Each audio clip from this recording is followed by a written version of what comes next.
Hello friends, today we are going to solve the question number 1 of R.D. Sharma class 9 exercise 12.1. So the question is written here. In figure 12.22, the sides BA and CA have been produced such that BA is equal to AD and CA is equal to AE. Prove that segment BE is parallel to BC. So see here what we should do here. The sides B A and C A. B A मतलब ये वाली side, सी ए मतलब ये वाली side, मतलब दोनों side को हमने प्रोड्यूस करा दिया. सी ए को हमने ई तक प्रोड्यूस कराया और बी ए को हमने डी तक प्रोड्यूस कराया. और प्रोड्यूस कराने से क्या हुआ? प्रोड्यूस कराने से ये हुआ कि जो बी ए है ना वो ए डी के इक्वल हो गई, मतलब ये बी ए वाली साइड के इक्वल हो गई, और जो सी ए है ना वो ए ई के इक्वल हो गई, मतलब ये वाली जो है साइड ये वाली साइड के इक्वल हो गई.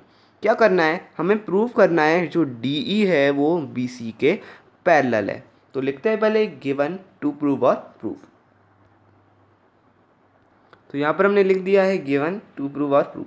देखो गिवन दो चीज़ें थी, लिख दी. टू प्रूव करना था एक चीज़, लिख दी. अब प्रूफ करते हैं. देखिए वैसे जो मैंने लिखा है ना ये गिवन टू प्रूव और प्रूफ, ये लिखना बहुत ज़रूरी होता है, क्योंकि अगर आपको कोई भी क्वेश्चन मान लो एग्जाम में नहीं आ रहा है तो टीचर आपको 1 मार्क्स तो दे ही देगा ये लिखने के. बहुत इंपॉर्टेंट है, लिख लेना एग्जाम्स में. देखिए डी ई को बी सी के पैरेलल दिखाना है, मतलब जो ये वाली साइड है ना डी, इसको बी सी के पैरेलल दिखाना है. अब पैरेलल किस किस तरह से दिखा सकते हैं, ठीक है, वो सीखो, वो समझो. तो पैरेलल दिखाने के लिए ये क्राइटेरियाज होते हैं, जैसे कि कोई एंगल को इक्वल दिखा दो, लेकिन वो एंगल कोई प्रॉपर्टी को शो कर रहा हो, ठीक है. जैसे कि देखो यहाँ पर ये दोनों जो है ना, जो ये दोनों एंगल मतलब साइड है जिसको हमें प्रूव कराना है, मतलब ये वाली साइड और ये वाली साइड.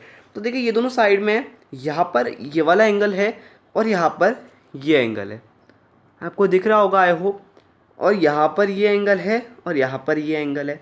और देखो अगर ना हम ये दो ये और ये वाले एंगल को इक्वल प्रूव कर देना तो हम डी ई और बी सी को भी पैरेलल प्रूव कर सकते हैं. कैसे? क्योंकि देखो अगर आप यहाँ पर देखो तो ये और ये ऑल्टरनेट इंटीरियर एंगल फॉर्म कर रहे हैं, लेकिन हमें ये नहीं पता है कि पैरेलल है साइड. पहले तो हमें प्रूफ करनी है ना, तो हम इसको इक्वल नहीं दिखा सकते अभी. लेकिन अगर एक बार हमें पता चल गया कि ये दोनों जो है ना इक्वल है, तो तब हम इसको कह सकते हैं कि ऑल्टरनेट इंटीरियर एंगल भी बना रहे हैं.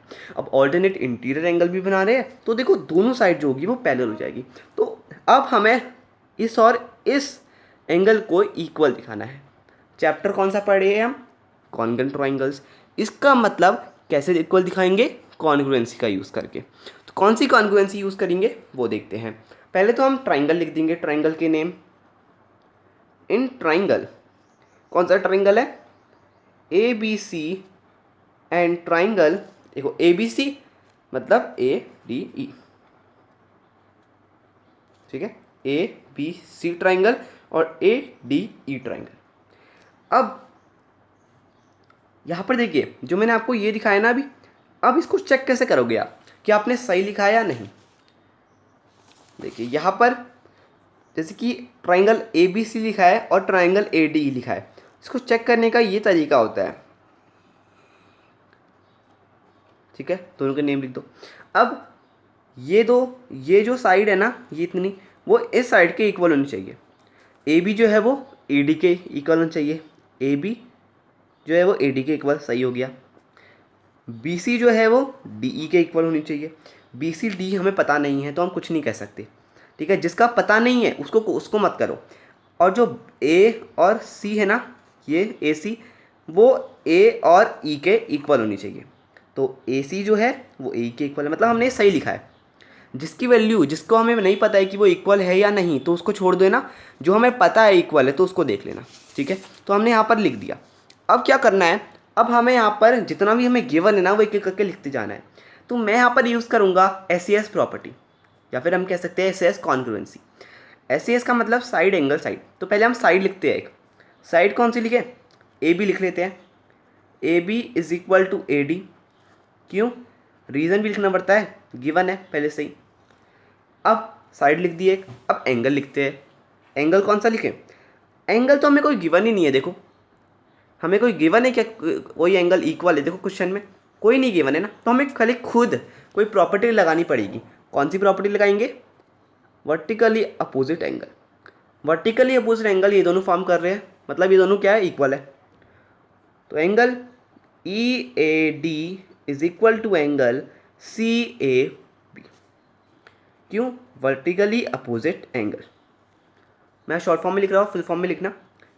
अब एक और साइड लिख लेते हैं, तब जो साइड एंगल साइड बनेगा। तो एक साइड कौन सी बची है हमारी?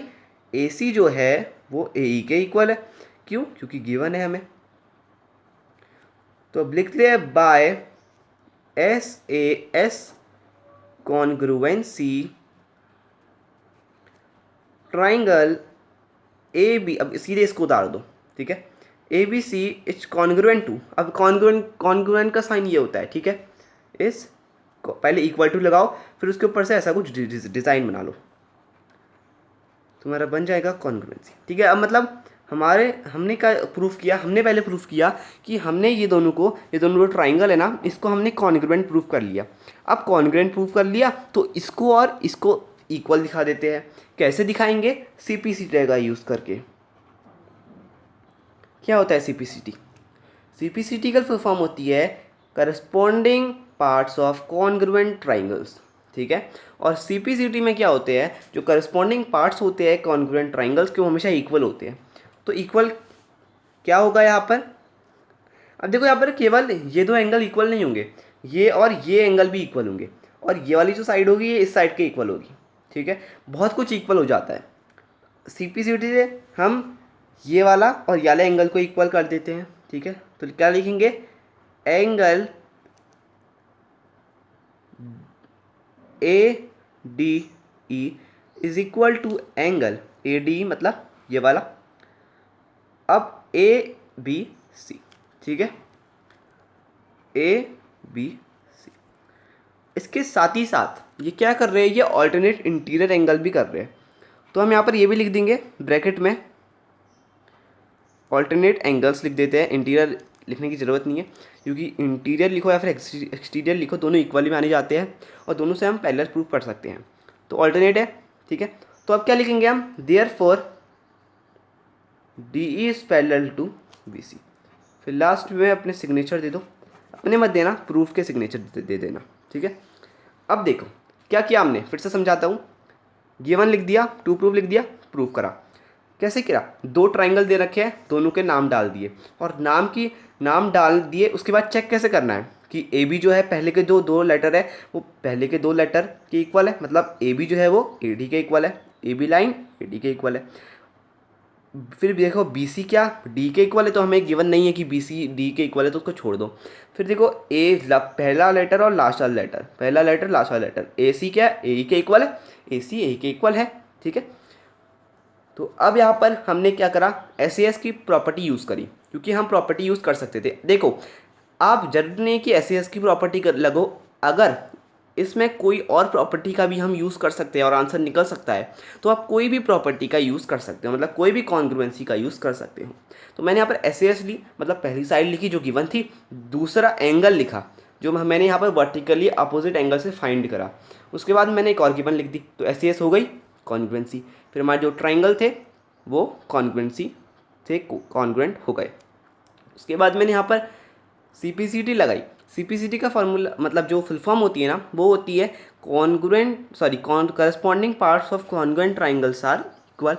तो इक्वल थे तो मैंने यहाँ पर दो इक्वल दिखा दी, ये भी तो करस्पॉन्डिंग पार्ट्स है ट्राइंगल के। तो और फिर ऑल्टरनेट इंटीरियर एंगल भी फॉर्म कर रहे थे, तो हमने दिखा दिया कि ये दोनों पैरेलल है, ठीक है। तो आई होप दोस्तों आपको ये समझ में आ गया हो क्वेश्चन। अगर समझ में नहीं आया तो अपने डाउट्स आप कमेंट बॉक्स में पूछ सकते हो, और अगर आप कोई और एक्स्ट्रा बुक बना रहे हो और उस बुक से आपको कोई जो सोल्यूशन है वो नहीं मिल पा रहा है इंटरनेट में भी, तो आप मुझसे पूछ सकते हो कमेंट बॉक्स में। मैं उस पर्टिकुलर क्वेश्चन की पर्टिकुलर वीडियो बनाऊंगा और आपको लिंक भेज दूंगा। तो मिलते हैं अगली वीडियो में नए क्वेश्चन के साथ, तब तक के लिए गुड बाय।